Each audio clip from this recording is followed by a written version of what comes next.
Our speaker tonight is Chuck Meyer, and if you don't know Chuck Meyer, he has given me a bio that is amazing, and I will tell you some of it. Chuck Meyer has had a varied and successful career as an engineer, a patent examiner, a judicial law clerk, a technology lawyer in both private practice and in-house with Compaq and BlackBerry, a business leader in a publicly traded company, and more recently as an intellectual property and IT lawyer, registered patent attorney and partner with the Fisher Broyles LLP. He also serves, because that's not enough, he serves as a part-time assistant district attorney for Hardin County. Since 1980, when he was a college student, volunteer for Ronald Reagan's campaign, Chuck has been involved now and then in national and local politics as a constitutional conservative activist. Most recently, in 2013, a Lone Star Republicans elected him as their first president, and in 2012 and 2014, Chuck ran for the Republican nomination for the congressional seat currently held by Congressman Steve Stockton. He's a member of several Tea Party organizations, including the Texas Patriots PAC, as well as local Republican clubs and Republican Liberty Caucus groups. A little bit more about, because we're talking about this Article 5 convention tonight. In 2005, he earned a graduate degree in law from the University of Oxford, England, having much earlier obtained a BS in systems engineering from the University of Virginia, an MS degree in operations research from George Washington University, and a JD degree from the Washington College of Law of the American University. He remains an avid reader of commentary on the Constitution, the Declaration of Independence, and the Federalist Papers, among other founding documents. And he hopes to play a key role in an Article 5 convention should the will of the people determine that it is time to use that part of our Constitution. So what is an Article 5 convention? We're about to hear. I'm sure you will all have lots of questions, as I do. Please help me welcome Chuck Meyer.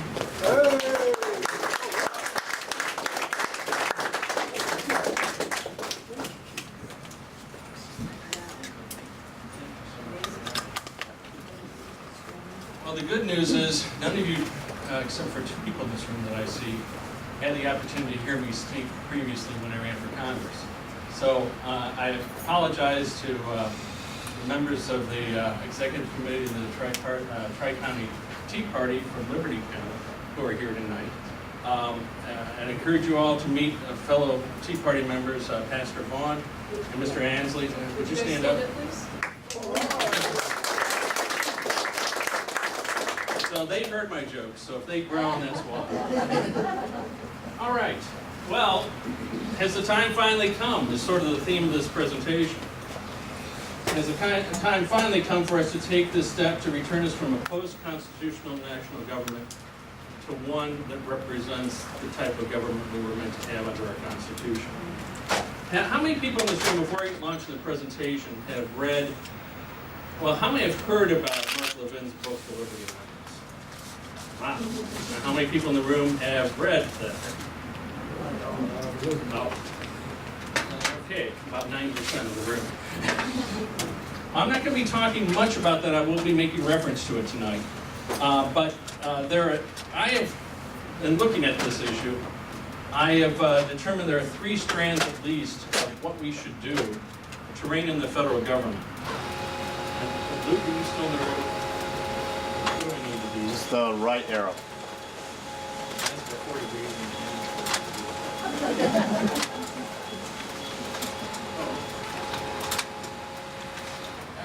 I was recently at the state convention for the Republican Party, and I know there were at least two other people in the room. How many were there? Okay, there were about 5 of us that were there, 6 of us. This is what we ended up in terms of the Constitutional Convention plan. And I don't know if you read it at the time, but there's been a lot of commentary since. This is just downright confusing. The first paragraph says, we oppose any constitutional convention to rewrite the United States Constitution. We encourage the Texas legislature to rescind their call from 1977 for such a convention. We call upon other states to rescind their votes for such a convention. And then you go down to Article 5 convention. Under no circumstances shall the Bill of Rights, the first 10 constitutional amendments, be changed in any manner. We urge the Texas state legislators to take the lead in calling for an Article 5 amending convention of the states for the specific purpose of reining in the power of the federal government. Any proposed amendments must be ratified by 3/4 of the states to take effect. So I scratched my head when I read this, and I confess I did not read it at the convention. And I determined that what the state party was trying to say was not, we oppose a convention, we also want a convention. But rather, they did not want an unbridled constitutional convention called by the U.S. Congress. What they are in favor of, somewhat reluctantly I would say, is an Article 5 convention. Well, not everyone is even in favor of an Article 5 convention, and for reasons that I'll go into next.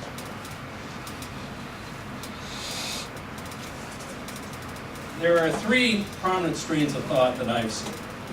One is exemplified by Kathy Adams of the Texas Legal Forum and Tom DeWeese of AmericanPolicy.org. Tom DeWeese is a conservative activist whom I never heard of until I started doing research on this area. A few of you may know of him, and you can advise me afterwards of what you think about it. No constitutional convention of any sort.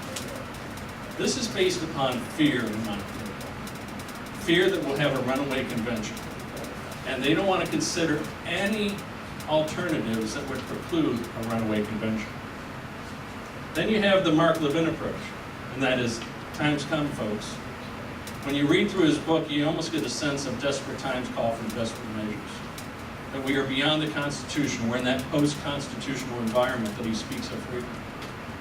And that it's time for the states to call an Article 5 convention and take control of it, and don't let Congress control that convention. To restore the American Republic. Others have joined him in this call. And perhaps Representative Toth can tell us what the pressure he's been getting on both sides of this issue. I know others in the legislature have been getting pressure on both sides of the issue to do something about the runaway federal government. The third strain of thought is the one that I'm most associated with, and that's, let's have an Article 5 convention of states, but use it as leverage. Let's propose it, but let's hopefully not have to pull the trigger. Let's load the gun. And there's been proposals to have amendments to the Constitution, mainly to rein in the federal government and the regulatory state. And the groups that are in favor of this are groups called the Madison Coalition, the Madison Amendment Coalition, and the American Opportunity Project. And these three groups are closely aligned. Their leadership, the leadership of the three organizations overlap tremendously. I just was on the phone this evening with a gentleman by the name of Ramon Bueller, who is very active in these three organizations. And I wanted to determine from him if they were still marching forward, and quite frankly, they are. I'm going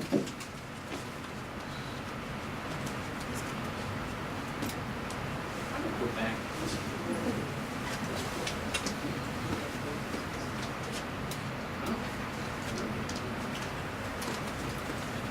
I skipped over Article 5.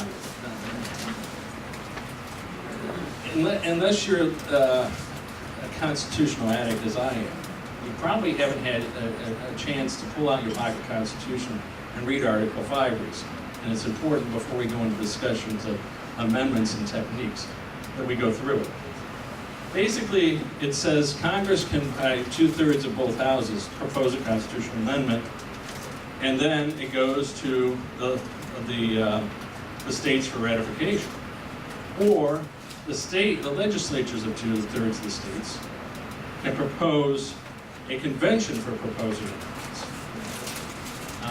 which in either case, those whether you take Path A or Path B, they're valid as long as they're ratified by the legislatures in 3/4 of the several states. Now the concern most people have is there's nothing in here to prevent a runaway constitutional convention in the plain language of this. Now, if you read the Federalist Papers, you notice that Madison talks a lot about the right of states to amend the Constitution. And there is a question as to how this should be interpreted. But the plain language, I will concede to those that say we shouldn't have a constitutional convention, clearly suggests that you could have a runaway convention if you went with that plain language.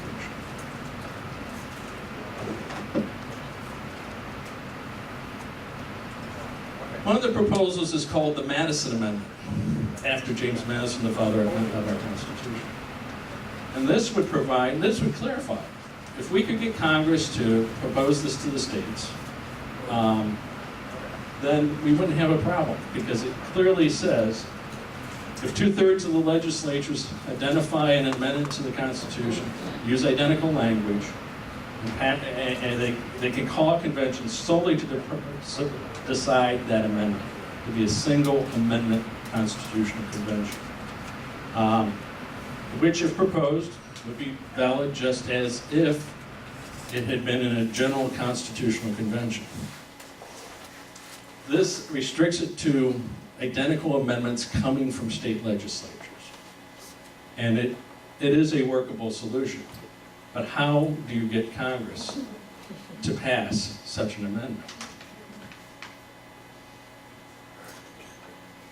So, and why this amendment? Can you hear me without a microphone in the back? Yes. Is there anyone that doesn't hear me very well? I'm not a big fan of microphones. Chuck, I'd use it for folks in the back. Okay. I can hear. I'm not blowing you out, am I? Don't need a microphone. I'll use it. The states would have the same power as Congress to propose additional amendments to the Constitution under the Madison Amendment. And we all know, we all need to restore accountability and balance in Washington, D.C. And I wouldn't even say balance, I'd say, turn the wheel far to the right. Congress should not have a monopoly on the power to propose a specific amendment to the Constitution. I don't think that's what Madison intended, and I think a fair read in the Federalist Papers would suggest that's not what he intended. And the Madison Amendment would improve the American government. How would it improve the government? And I don't expect you to be able to read this, so I'll read through it. States would have a power to propose a constitutional amendment to ban, among other things, unfunded mandates. How many times have we heard from our state representatives that the federal government puts mandates upon our state and then provides no mechanism for paying for them? And then the state has to come up with the money to pay for the mandates. Absolutely. But we're dealing with the federal Constitution at the moment. It's a problem no matter what level of the government we're at. All of a sudden, state leaders would gain influence on federal laws that they didn't otherwise have. And the overriding theme, both in Mark Levin's book and with these other organizations, is let's put a little teeth into the 10th Amendment. The courts, mainly as a result of the progressive movement through the 1900s and into the 21st century, have eviscerated the 9th and 10th Amendments. So this is an attempt to put some teeth back into those. Congress would no longer have the power to block amendments because their power would be limited, and they would be now forced to make some tough fiscal decisions. And I think what we're going for there is this may be a way in which we could finally pass a balanced budget. There'd be no more risk of an accidental runaway constitutional convention. Why? Because the states would clearly have the power to limit the convention they call for. The new power to propose amendments would allow states to be more effective partners, working together with the federal government to solve America's problems. And finally, the people would make Congress more accountable by working with state leaders for change if Congress refused to listen to the people's views. The cynical side of me says this would put a great burden on lobbyists to start lobbying in state legislatures rather than concentrating all their efforts at the federal. What's that?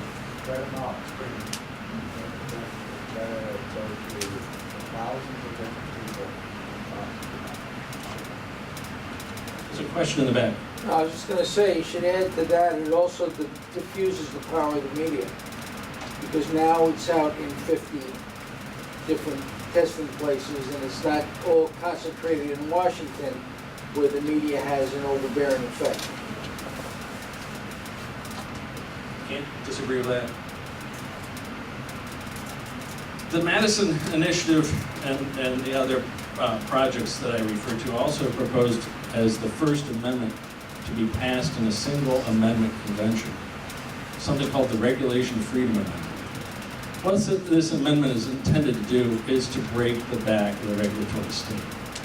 Just recently, and was it yesterday, that we got a ruling from the U.S. Supreme Court that will allow the EPA to regulate fixed power plants, I believe. I didn't have a chance to look at the decision. I know that Attorney General Abbott, hopefully soon to be Governor Abbott, said that there is some good news as well as bad news in that decision. But overreaching government regulation is killing our country, as we all know and all appreciate. This is maybe one mechanism to stop it. This amendment would say if a quarter of the members of the Congress, in either the House or the Senate, object to a proposed regulation, and they transmit that objection to the President, then it goes to the floors of the House and the Senate for an up or down vote. It's a legislative veto of a regulation. Now, it can't be done currently because it would be unconstitutional. It would violate the separation of powers. You need a constitutional amendment. One of the reasons this was chosen as the first is because you might actually get enough states to threaten to have a constitutional convention on this issue that Congress would be forced to act. Many times in our history, the states have made rumblings about constitutional conventions, and Congress acted and provided the states with constitutional amendments that they could decide whether or not to engage in. So how in the world would we ever get this regulatory freedom amendment adopted? Well, first thing you have to do is each state has to provide, well, not each state, a sufficient number of states have to provide for some insurance against a runaway convention. What do I mean by that? It takes 38 states to ratify a constitutional. That's the number you need when we have 50 states. So if you have 13, that takes it down to, in opposition, that takes it to 37, and the amendment will not be ratified.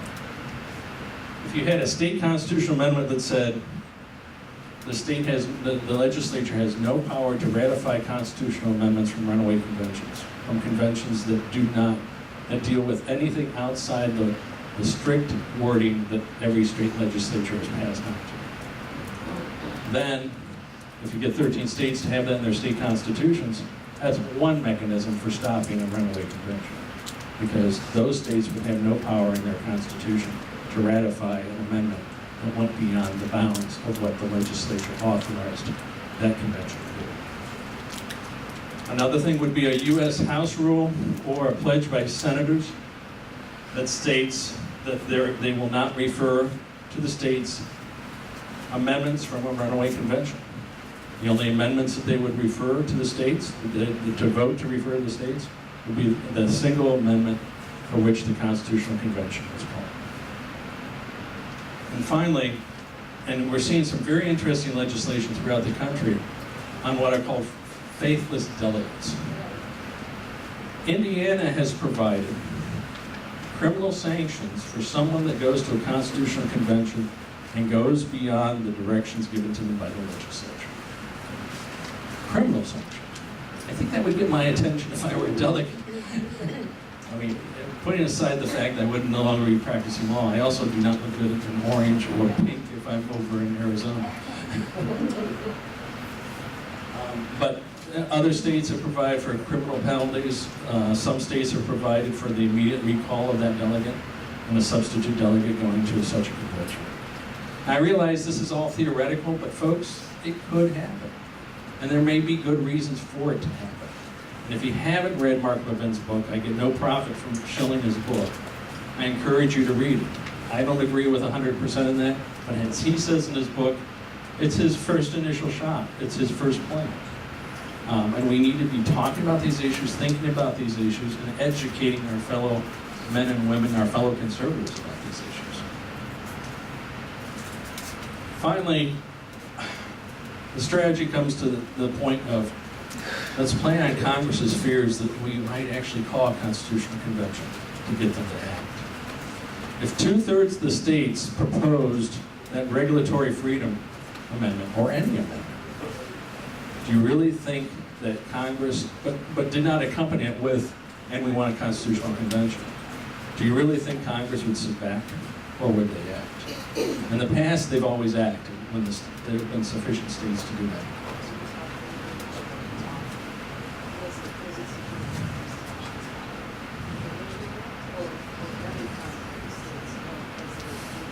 There have been very few times in which the states have done that. And I don't recall a particular example of that. It may well have been something that is no longer on the table, like the Equal Rights Act. A different time, and I don't think an Equal Rights Act, Equal Rights Amendment would come up these days. In spite of the fact that we're probably a more liberal nation on some dimensions, I think that one has died and gone away. I don't know if anyone in this room can recall from the book the examples that Mark Levin has used.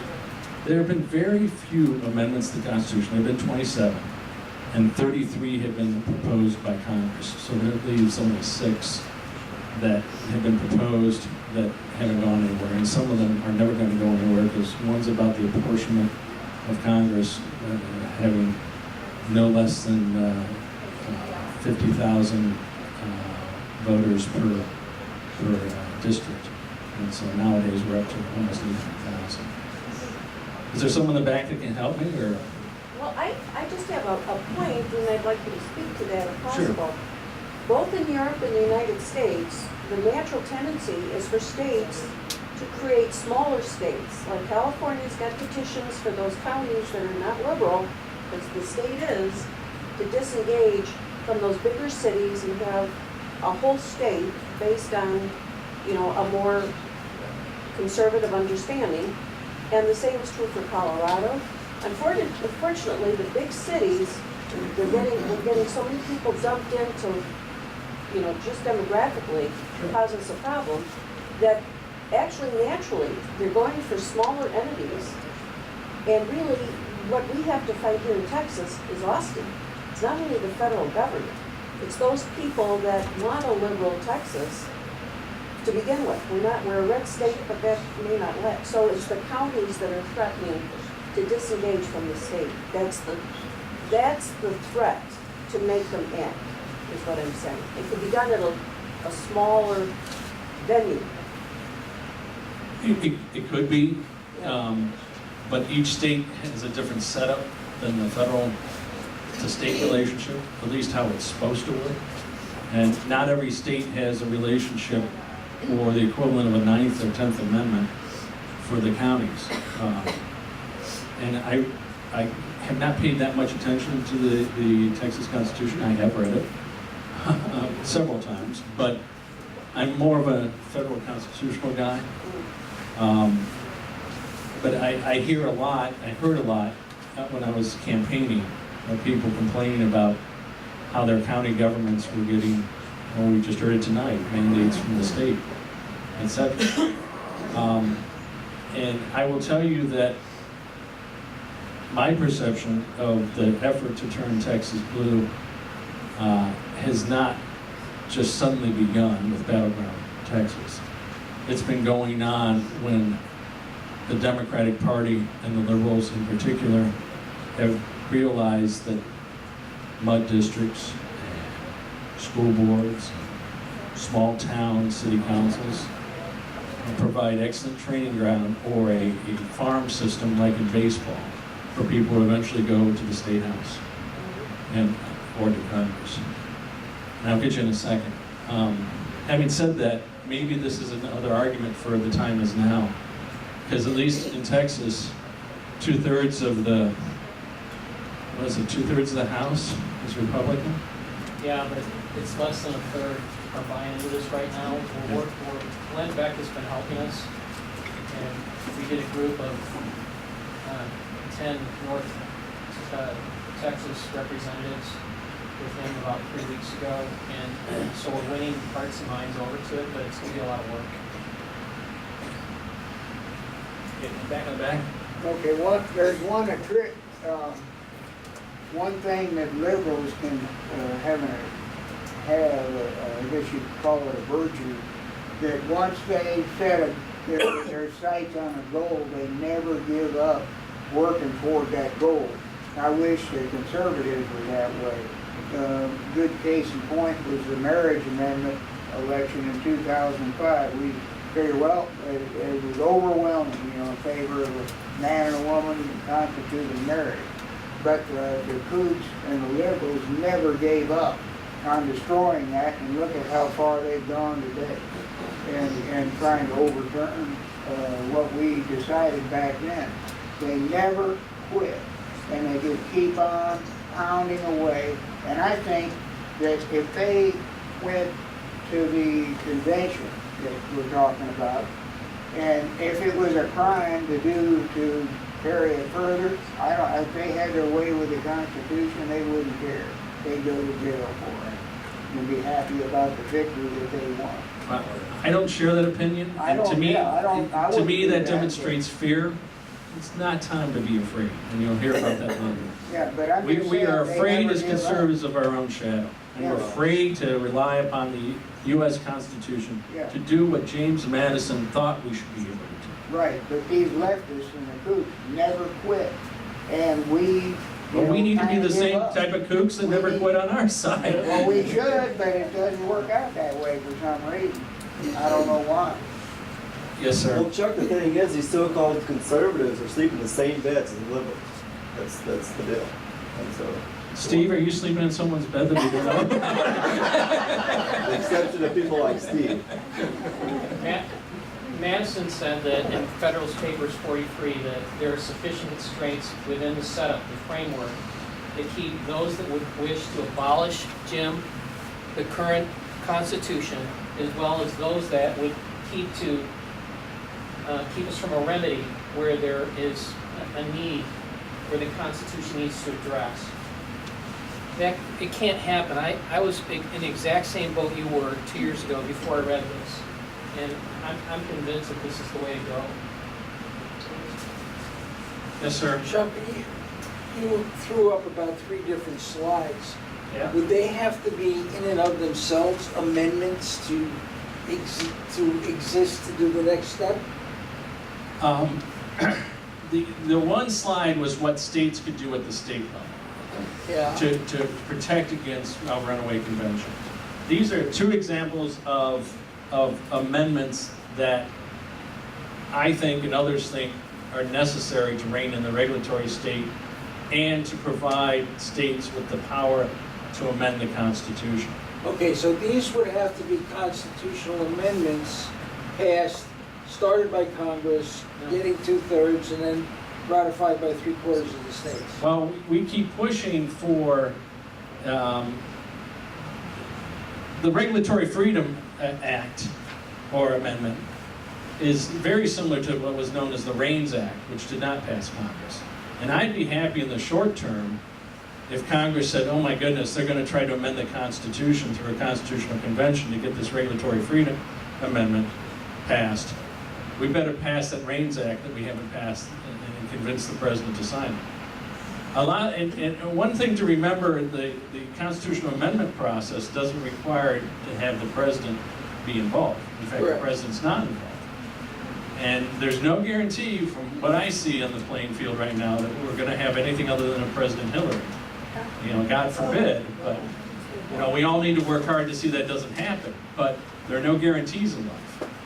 And maybe someone will come out of the woodwork and be the next Ronald Reagan, and we'll have a Republican House, a Republican Senate, and in 2016 a Republican president. But the states need to step up to the plate, and there are enough red states now that if we flex our muscles a little bit, the old saying, you don't know what you're going to get until you actually try to get it, or something like that. Yeah. So, I think I like the idea of a forcing action. closer you get, the more likely. That's how you got Graham Hollings. That's how, because people were signing on to a convention for a balanced budget amendment. And the closer it got, and Graham Hollings took the steam off it. But I think you also have to, I think you move along two fronts. One is a full convention to amend, if you will. At the same time, you're moving along something which people would be prone to be in favor of. And you keep moving the one along. If you pass the one, you move another one. So you do it gradually or all at once, but all the time you're moving. But you've got to be moving. I object to the fact that liberals have co-opted the word progressive. We need to be conservative progressives in that we need to have some progress in our direction. Or classical liberals. Classical liberals and conservatives. Is there anyone keeping time? I have no idea. Okay. Now, one question that I thought maybe I'd get is, do you really seriously believe that you could get enough states to support a regulatory freedom amendment? Well, let's see. Right now, there are 28 states, I think, with Republican majorities. Remember, we need to get to 2/3. And then we need to get to 38 to ratify. So we start with 28. We can assume that we're going to get every Republican legislature to adopt this. Because state legislatures and legislators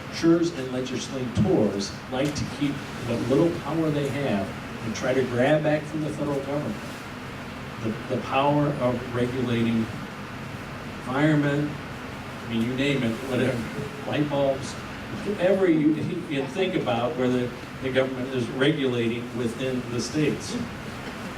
What about the coal states, West Virginia and Kentucky? Do you really think they would be against this? I think there's 2 Democrat states where we'd have a good shot at bringing them on board. In 2014, we may take over more states. We have a chance of taking back New Hampshire, the state legislature. There's always a chance because we've had Republican majorities in Minnesota, Iowa, and Maine have taken those states back. There are some moderate tendencies among some Democrats in states such as Colorado, New Mexico, and Nevada. And Delaware, the home of many corporations, might be very sympathetic to limiting the authority of the federal bureaucracy to regulate. Voters in swing states may be attracted to this issue and force the legislature to act when they come to realize that it's better to have the approval of elected officials than regulation by unelected bureaucrats. The bottom line is that right now, we're at a point in time where it's the best that it's been in a while, and it's legally and politically conceivable that a long-term campaign in support of this particular amendment might be the way that we crack this nut. Might be the way in which we get the right for states to propose amendments to the Constitution in a way that prevents a runaway convention. And again, as I said before, the second place prize is that Congress passes the Reins Act, much like it did with Graham-Rudman to stave off a balanced budget. It's not the ideal solution. It's not the whole enchilada. But I'll take a Reins Act that tries to rein in federal bureaucracy.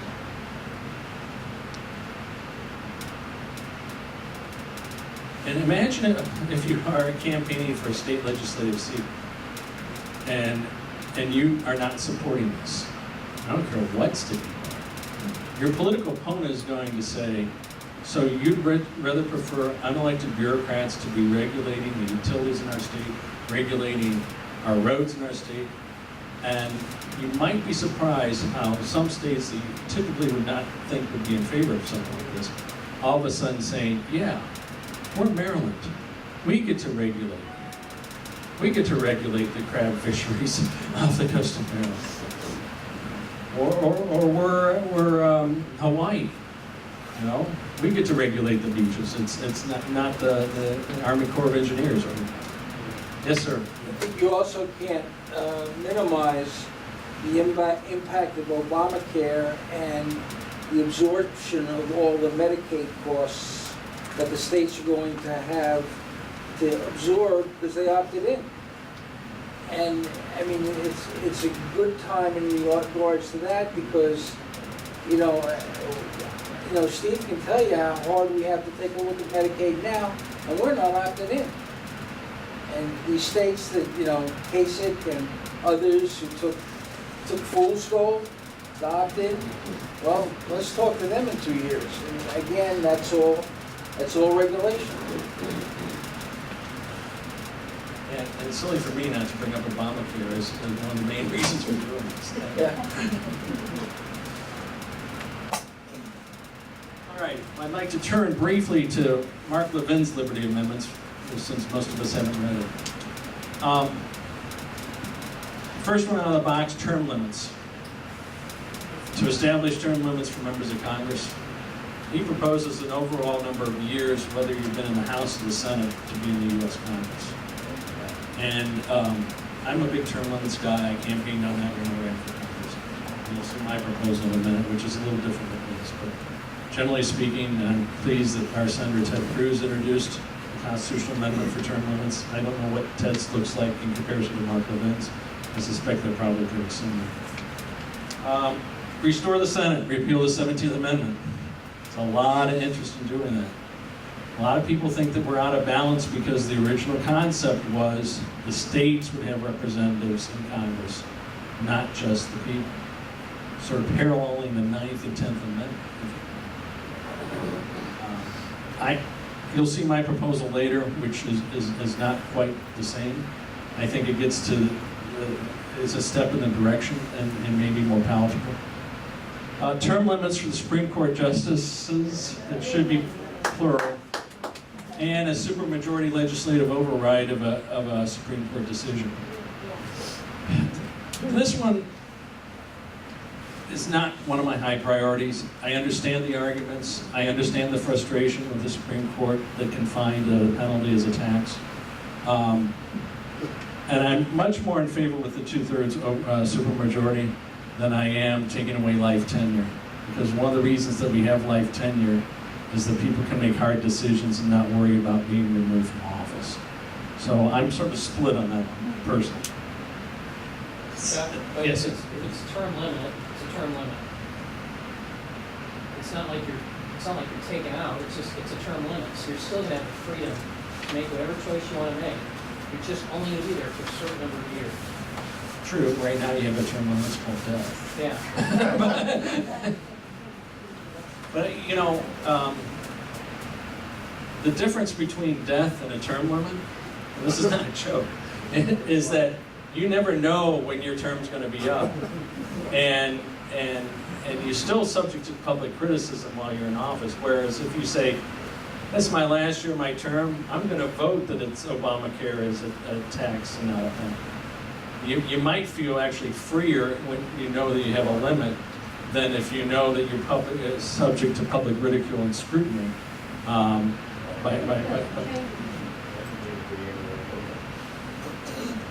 Well, we always have the right to remove for high crimes and misdemeanors. Anyway, I'm really not advocating for any of these or against any of these. I'm just giving you my personal opinion for what it's worth, and it's not even worth a cup of coffee. Sunset provisions, okay? Just like we have here in Texas. And establishment of joint congressional committee to oversee and review regulations exceeding 100 million in impact. This is sort of Mark Levin's regulatory freedom proposal. And that is, if something's going to have a regulatory impact of $100 million, then Congress will get the last say, not the executive branch. But there's more. He wants to promote free enterprise by making it very explicit where the Commerce Clause applies and where it doesn't. And if you're engaged in interstate commerce, but you're in one state, it doesn't apply if this amendment passes. I think that one needs a little bit of work. But generally speaking, we need to do something to rein in the commerce clause. And we need to do something since, I don't know, 1912 maybe. Protecting private property. This one I was a little surprised, and I didn't get a chance to reread it today. Basically, this is requiring eminent domain proceedings and fair market value treatment. I think that's a great constitutionally enshrined right. I'm just not sure why it needs to be done at the federal level. But I guess there are instances in which the federal government does take property for its use. Grant states authority to directly amend the Constitution. He does it a little different way, but basically that's the Madison Amendment. Grant the states authority to check Congress. Basically, if enough states nullify an act of Congress through their state legislation, the law goes away. I would love that. As long as we maintain enough red states so that we're not on the losing end of those battles. You gotta remember how these things cut both ways. I mean, if you're in the majority, it may be great. If you're in the minority, you gotta remember it can come back and slash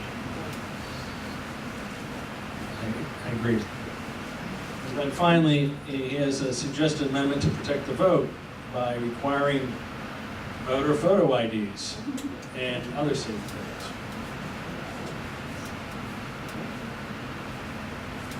Okay, I just thought I'd throw out there what amendments I would, if someone said, Chuck, you get to rewrite the Constitution, what would you want to do? Well, first out of the box for me too is term limits. But mine is a little bit modified. I grew up in Ohio where we had sort of a stay on the bench for a couple of term limits for our governor and the state officials. So, and that is what my proposal reflects. So, as to the House, you get 3 consecutive terms. The Senate, you get 2 consecutive terms. And then take a seat on the bench and see if you can go back in. That breaks the back of incumbency to a large degree. And that really is one of the reasons that we need term limits. But if you have a great representative that always votes the way you want them to vote, always in the district dealing with the issues, you might not want to say goodbye forever to that gentleman or gentlewoman. You might want to say, you know, if you can get back in because your successor really wasn't you, give them another shot at a few more terms. But there's an ultimate cap. No more than 12 years in the House. 6 terms is more than enough for anyone. And 24 years in the Senate, which is 3 terms. And I provide that you can't have consecutive terms in the Senate on the single 6-year term. What did I say? 4 terms?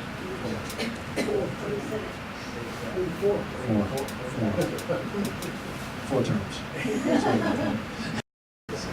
I mean, and these numbers are not magic. You know, if someone said, I really like 18, or I really like 30, fine. Just give me some term limit. You know? And would I cry if we ended up having strict term limits and said, you know, like Mark is proposing? No. But I'm the type of guy that I like to see things done incrementally and move in that direction that, and we've heard from others tonight saying that we have to keep moving in the direction we want to go. Set a goal and figure out how you're going to get there. But don't go from A to Z in one step if you don't politically think you can go from A to Z in one step. So what I'm suggesting, this would be a good step B. Other people have different step Bs. Senators as state ambassadors. In the Federalist Papers, or the proceedings of the Massachusetts Constitutional Convention to ratify the U.S. Constitution, there was a Fisher Ames, a representative, who wanted the senators to be treated like ambassadors. So ambassadors of the state to the federal government.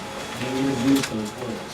And that's one of the reasons we had the 17th Amendment, or the support for the 17th Amendment, because of this concept of the state, as represented by the legislature, controlled their ambassador and appointed their ambassador to the U.S. Senate. I've grown up for so long popularly electing senators that I just cannot get to the point of getting rid of the 17th Amendment. I just can't get there. Maybe someday I will, if things don't improve. But I just wonder if we would have had a Ted Cruz if the state legislature appointed our senators. I don't think we would have. I like voting for our senator, but I also like providing the legislature with some mechanism for controlling that senator when they are no longer representing the will of the state. So what I would say is it could be removed by a 2/3 vote of the legislature, both bodies of the legislature in Texas. And I guarantee you, anyone that's run for public office will tell you, you don't want to run for multiple elections. I mean, there's nothing to keep someone who's removed for trying to win back the seat in the special election.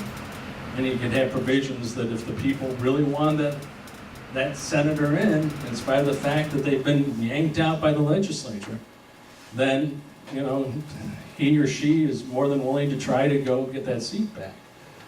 But I would think that that would be such a black mark on your record that you're not representing the will of the state, that it's highly unlikely you'd get back in.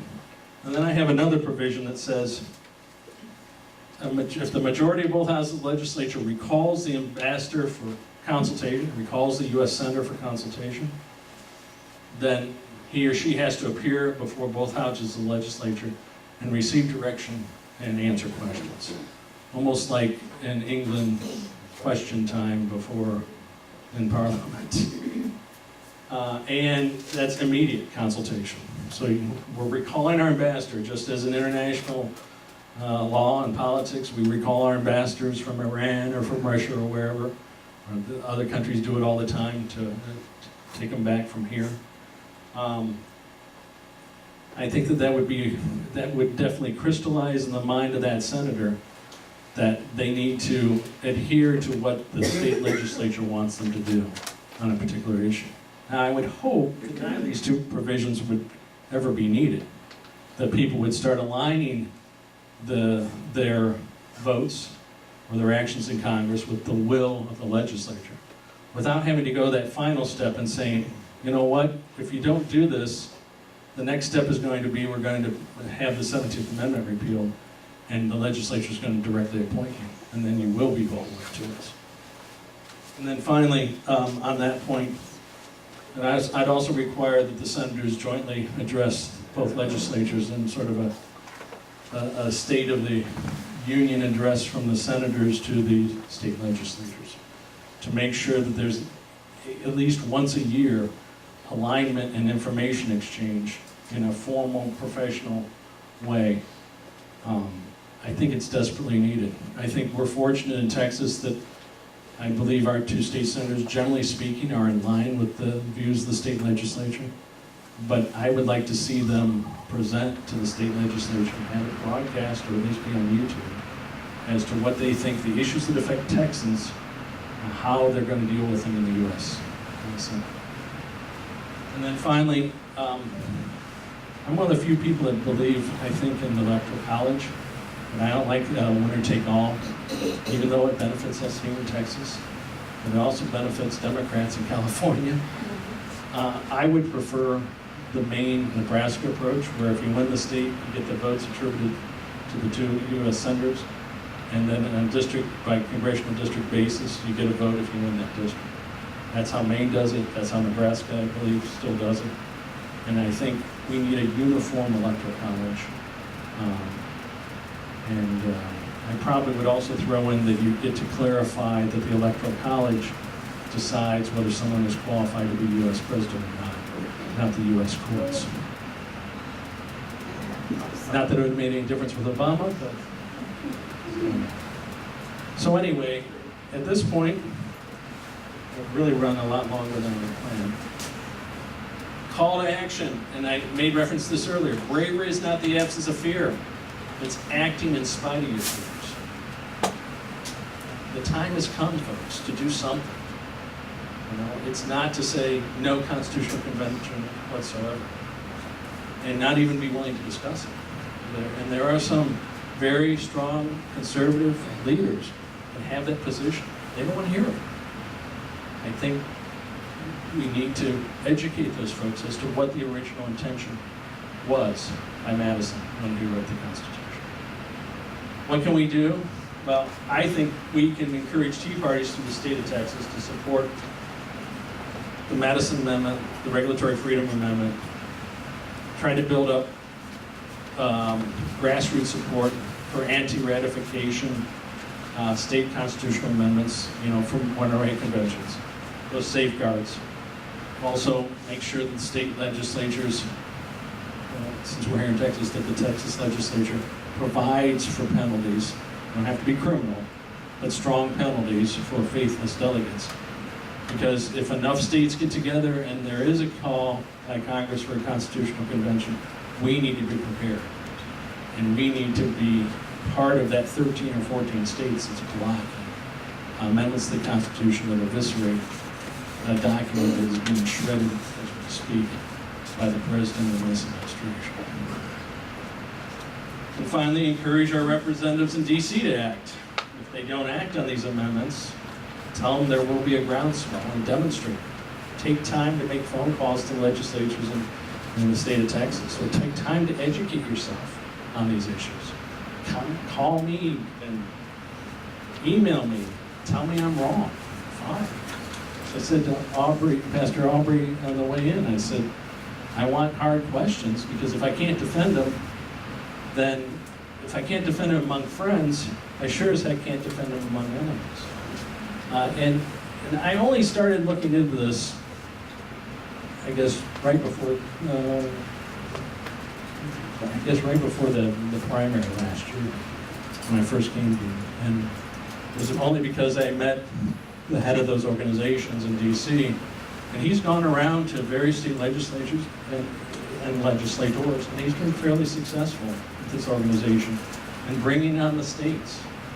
And it's sort of like you can't complain about the fact the 10th Amendment's going away unless you want to take steps to try to bring back some of that power to the states, in spite of the fact the 10th Amendment's in the Constitution. Because the courts are not buying 10th Amendment arguments for the most part. The Supreme Court would shock me if they ever had a strong opinion that said the 10th Amendment is there for a reason, and all of a sudden the Commerce Clause starts going away and turned back. That's where the real tension is between the 10th Amendment and the Commerce Clause. Absolutely. So, yes. We're very good at making phone calls and sending emails to our representatives. If we called your office, do you think you can have the staff prepare in your legally, however you want, those two things of what needs to be done, so that we could ask your staff to send us a copy by email, so we could then forward it on to our representatives under our own names? Sort of, but in a little different way. That shouldn't surprise you. I am part of a virtual law firm. Now, you might have never heard of a lawyer without a staff. I don't have a staff. It's me. What I'm going to do is I'm going to contact my friend with those organizations and see what pre-printed materials they have that I can forward to you by email or by phone. I see Steve just raised his hand. He may have some thoughts, and I'll get you in a second. But I'm more than happy to do whatever it takes to convince our leaders to do something. But please, don't be,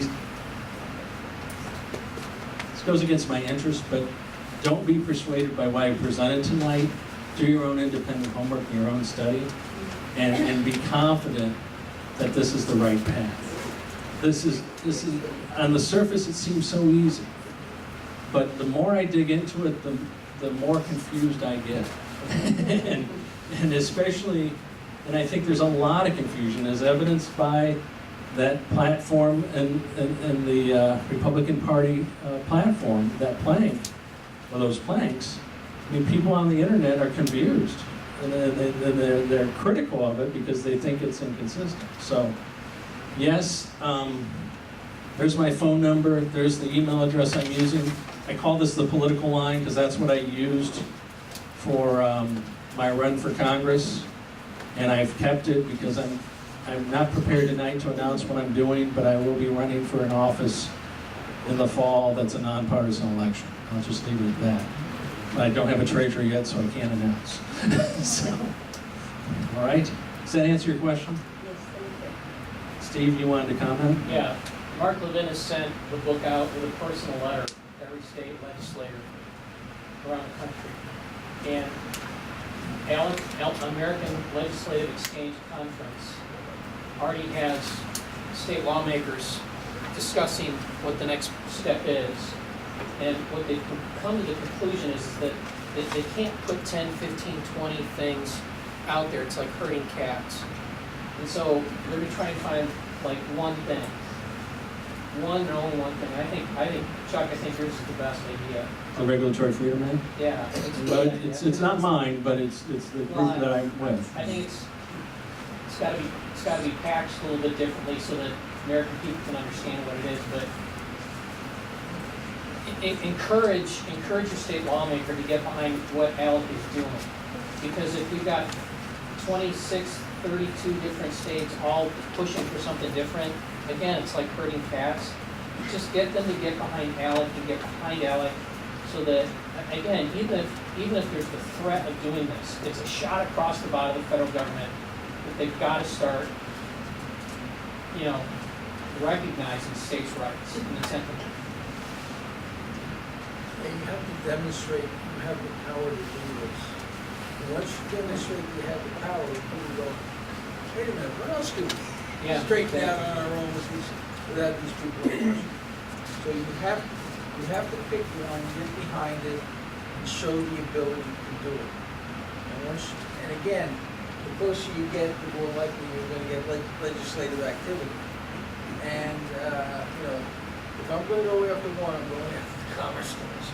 That's the one thing I'm going after, because everything, all power in Washington proceeds from it. And it's, they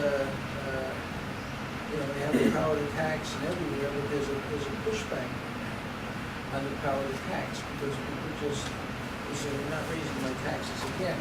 The regulation, you don't feel it as much, even though it's killing us. So if you're going to go after one thing, go after the commerce clause and that regulatory thing, you have to go do it. Second thing I go against is our whole government is based on checks and balance, and the Supreme Court's unchecked. And so they do things which are against the will of the people, and the people should have, under the 10th Amendment anyway, to push back against them. Well, do you want to say something? Yeah. One thing that I think needs to be done when we're proposing all these great ideas is to also develop the strategy of thinking about how to fight against the perversion, the changing the language so that the left gets what it wants. I mean, they think about, okay, fine, that thing sounds great. Now, how can we twist it to be what we want? We need to be thinking about that when we propose these things so we know where they're going to come at us from, rather than thinking up all these great ideas and all of a sudden here comes the left with their little idea of, okay, fine, we can change this around this way, and then it says what we want, and they mark right over the top of it. You need to be watching for what your opponent's going to do. You have to understand what he's going to try to do to you so that you're prepared for the punch that he's going to throw. And believe me, I'm certain that if we do anything like this, they're going to sit back and, okay, how can you get this change? But I'm confident that, you saw that in the presentation, all the safeguards that we're building in. And this presentation is not shown to liberal groups, okay? Right. But I'm sure that they will read Mark Levin's book, they will read anything you write on the internet, and they're going to look for ways to pervert it. But again, I agree, and that's why we need the safeguards. And that's the biggest difference between the third path that I talked a lot about in Mark Levin's book. Mark does not have the same safeguards that the rest of us do. And we have to have those safeguards for the reasons just said. Can I do those last two questions? Yes, sir. Well, actually, it seems to me it's more important to win the hearts and minds of a majority of people that sit out there that don't even show up to vote. And many people have an attitude that what can I get from government? Well, how can I take from everybody else to benefit myself? And we have this attitude with these people that unless we can restore basic Christian principles, the basic concepts of limited government, and they have to understand that that's the best way for a society to function. If we can't do that, there's going to be more and more people that are just going to come out with both hands out and say, "Give me whatever I can take." Well, And that's what I'm concerned that we're at the tipping point that Jefferson was concerned about, where there are more people Yeah. taking than other. And I challenge you, we're there. sir, to go to your pastor and get him or her Yeah. involved in politics if they aren't already, and convince other pastors to be involved in politics, I've been because challenging it's not for years. my responsibility to change the souls. I mean, Right. it may be my responsibility, Well, it's all but, fine. you know, as a politician, it's not my responsibility to change the hearts and minds of people, but it's the responsibility of us all. But if we're going to succeed, that's got to happen. I agree, but we have to follow multiple pathways, and I'm just suggesting that this is a pathway we might want to consider. That's what the idea, create a win, they'll start following. And you had something, I think you, one last, yes, sir. Hey, Are you the mole? hey, listen, you said you're confused, I'm really confused. I was listening to Mark Levin on that deal. Let me tell you, there is, to develop a consensus for these things is impossible. This is the most impractical thing I've ever seen proposed. And Lord, I mean, you have no faith in the people? No, and that's another thing. I don't have any faith in the people. No, but liberals say they have faith in the people. Conservatives say they have people. But realists like me say you don't have faith in the people. And because they do not know what they do. Lord, they don't know what they're doing. Wait, But- he's trying to give us money, Hey, Bill. hey, I want y'all to know this. Look, $200 bill. But all the, you know, what you're proposing is really a legislative thing. That you said, you mentioned the Texas Constitution that's got full of all these amendments. You want the federal Constitution, every time you do, have an amendment? You got 27 amendments, it's worked pretty good. And let me tell you, I read all these, or at least scan all the Supreme Court opinions. And I think, I'll tell you what, you ought to thank God for Justice Kennedy. I'm telling you, he is right on in virtually everything he does. But I'm telling you, if those four liberals had their way on that Supreme Court, let me tell you, you could just count everything goodbye, in my opinion. But Kennedy really does see the middle ground, and he's absolutely right. Well, I'm not proposing that we get rid of Justice Kennedy, just, you I know, but there's no emergency. although I might want to see him go, but. Can I just add one thing? You know, I think a prelude to this, actually, because of the demographic change, the flooding of our states with people who need government assistance, that is a planned thing that they did because they needed these people in order to want more government. Locally, statewide, we have to move to a consumption tax first, because until everyone sees the result of what the cost is for the things, until the federal government can't play the game of taking from rich and giving to the, you know, and equalizing whatever, until there's some need on the table from everyone and they see their tax going up, that's what gets people involved when it hits them. And that's really has to be a really big part of this next initiative for all of us. Well, there are a lot of people in this room that are involved and without their taxes going up, or maybe because of that. Yes, I've been told one more question. Well, you got it, St. Paul is here. And I add a note of optimism here. There was a Texas student who was given an assignment to write on a constitutional amendment that failed. The the one for women's rights. Equal rights amendment, okay. He said he didn't like the topic, so he changed, and he went back and found an amendment, one of the original 13, of which 10 passed, to make the Bill of Rights. He pushed it. That is the 27th Amendment. Right. One Texas student pushed and got that amendment passed that legislators cannot raise their pay during their term. So if one Texas student can do that, imagine what we can do. Here, here. Do it. Texas are being innocent.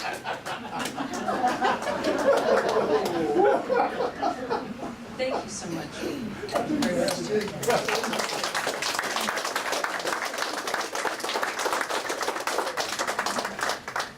As we said when we began, this is a discussion about what we do, not do we do anything or not. So this was a fantastic presentation. We'll probably bring other people who have differing opinions in here, so that when the time comes, we can say we've reviewed all this, and this is the thing that we think will work here and maybe across the nation. So appreciate your questions. Thank you again very much.